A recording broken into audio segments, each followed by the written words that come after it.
బాలకృష్ణ గారు ఇప్పటికే 2700 కిలోమీటర్లు పాదయాత్ర చేసి గోమాతతో సహా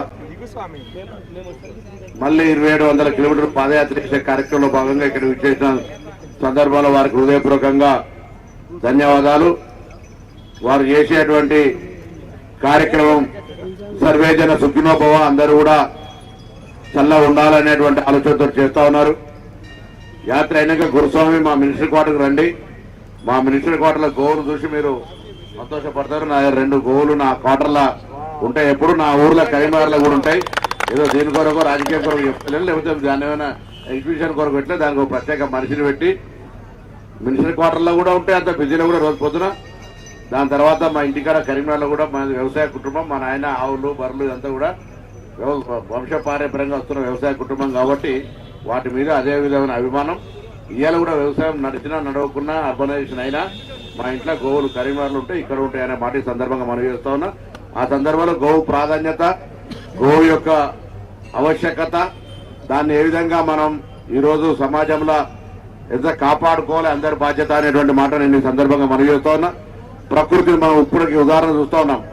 ఢిల్లీలో కంప్లీట్ గా ఖాళీ చేసుకోవాల్సిన పరిస్థితి వస్తుంది. అక్కడి నుంచి ఇక్కడ అటువంటి పరిస్థితి రావద్దనుకుంటే హైదరాబాద్ లో కూడా గోవులకు సంబంధించి పెంపకం కావచ్చు, లేదా ప్లాంటేషన్ చెట్లు నాటడానికి సంబంధించిన ఇష్యూ కావచ్చు, ప్లాస్టిక్ వాడకుండా ఉండడం కావచ్చు, ఇటువంటి కొన్ని చర్యలు తప్పకుండా తీసుకోవాల్సిన అవసరం ఉంది. ఇది సామాజిక బాధ్యత. ఎవరో ఒక్కరో చేస్తే అయ్యేది కాదు, అందరూ కూడా భాగస్వాములు కావాలి. ఇటువంటి ఒక మహత్తర కార్యక్రమం తీసుకొని ఇంత పెద్ద ఎత్తున ప్రజలకు చైతన్యం చేయాలి. గోవు యొక్క ప్రాధాన్యత, గోవు ఆవశ్యకత, భవిష్యత్తులో దీనివల్ల ఏ విధంగా సమాజం బతుకుతుంది, రోగాల బారిన పడకుండా ప్రజలు ఏ విధంగా ఉంటారు అనేటువంటి మాటను ఒక అవగాహన ఏదైనా మనం జనరల్ గా విగ్రహాలు పెట్టుకుంటాం. ఎందుకు పెట్టుకుంటాం? వాళ్ళు గతంలో పనిచేసినటువంటి స్ఫూర్తిని వచ్చే తరం చూసినట్టయితే అది వాళ్ళను స్మరించుకుంటే మనం ఆ దారిలో నడుస్తామని.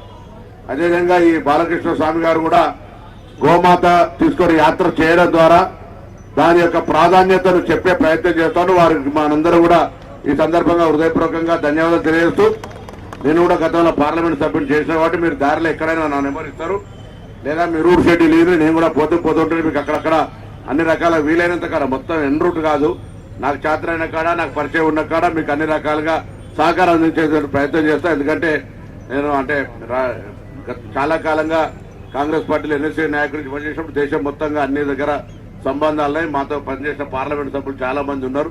వాళ్ళందరితో ఇప్పుడు కూడా అటువంటి ఒక రిలేషన్ ఉంది. కాబట్టి మీరు పోయే సందర్భంలో ఈవెన్ కశ్మీర్తో సహా ఎక్కడున్నా కూడా మీకు సంబంధించినటువంటి కొంత దాని ఏమంటారు పూలపత్రం లాగా నా యొక్క బాధ్యతను నిర్వహిస్తాననే మాట మనం చేస్తూ మరొకసారి మీకు అందరికీ ఈ కార్యక్రమంలో పాల్గొంచుకున్న స్వామి శరణం అయ్యప్ప స్వామి అందరికి నమస్కారం, శుభాకాంక్షలు తెలియజేస్తూ ధన్యవాదాలు తెలియజేస్తాను.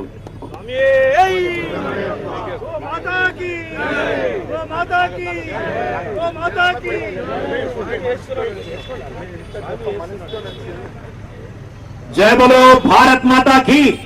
శ్రీమాన్ పొన్నం ప్రభాకర్ గారు వారి విలువైన సమయాన్ని, విలువలు గల సమయాన్ని గోమాత రక్షణ కోసం ఒక అద్భుతమైన సాలిడారిటీని ప్రకటించడానికి బాలకృష్ణ గురుస్వామి కార్యక్రమానికి విచ్చేసినందుకు వారికి మనందరం కూడా కరతాళ ధ్వనులతో ధన్యవాదాలు